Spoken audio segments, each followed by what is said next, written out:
സായാഹ്നത്തെ താളാത്മകമാക്കി സോപാനം ഓഡിറ്റോറിയത്തിൽ പത്മശ്രീ ശോഭന നാരായണന്റെ കഥക് അരങ്ങേറി. സിവിൽ സർവീസിൽ നിന്ന് വിരമിച്ച ശോഭന കഥക് രംഗത്ത് സജീവമാവുകയാണ്. ദേശീയ അന്തർദേശീയ തലത്തിൽ ക്ലാസിക്കൽ നർത്തകരോടും സംഗീതജ്ഞരോടും കഥക് അവതരിപ്പിച്ചിട്ടുണ്ട്. സോപാനത്തിലെ നിറഞ്ഞ സദസ്സ് ആവേശത്തോടെയാണ് കഥക് വീക്ഷിച്ചത്.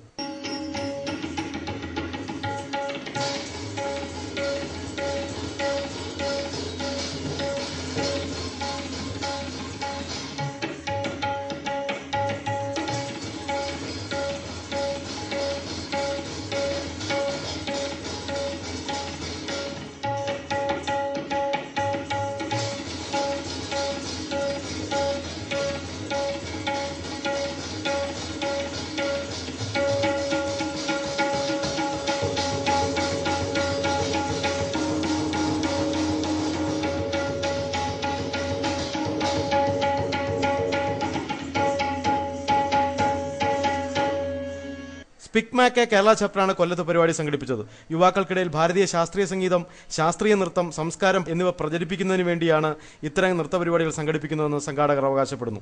ശോഭന സമൂഹത്തിൽ കഷ്ടത അനുഭവിക്കുന്ന ജനവിഭാഗങ്ങളെ സഹായിക്കാൻ തയ്യാറുള്ള മനസ്സുടമയാണ്. കാർഗിൽ യുദ്ധം, സുനാമി എന്നിവയിൽ കഷ്ടത അനുഭവിച്ചവരെ സഹായിച്ചിട്ടുണ്ട്. നൃത്തത്തെക്കുറിച്ച് 10-ലധികം പുസ്തകങ്ങൾ ശോഭന ഇതിനകം പുറത്തിറക്കി. കൂടാതെ ഇന്ത്യക്ക് അകത്തും പുറത്തുമുള്ള നിരവധി സർവകലാശാലകളിൽ വിസിറ്റിംഗ് പ്രൊഫസറായും പ്രവർത്തിക്കുന്നു. നൃത്തരംഗത്ത് ഗവേഷണം നടത്തുന്ന വിദ്യാർത്ഥികൾക്ക് വേണ്ടി ഗൈഡായും ശോഭനയുണ്ട്. സമൂഹത്തിന് വളരെ അടുപ്പമുള്ള കലാരൂപമായി നൃത്തത്തെയും കഥക്കിനെയും എത്തിക്കാനുള്ള ശ്രമത്തിലാണിപ്പോൾ.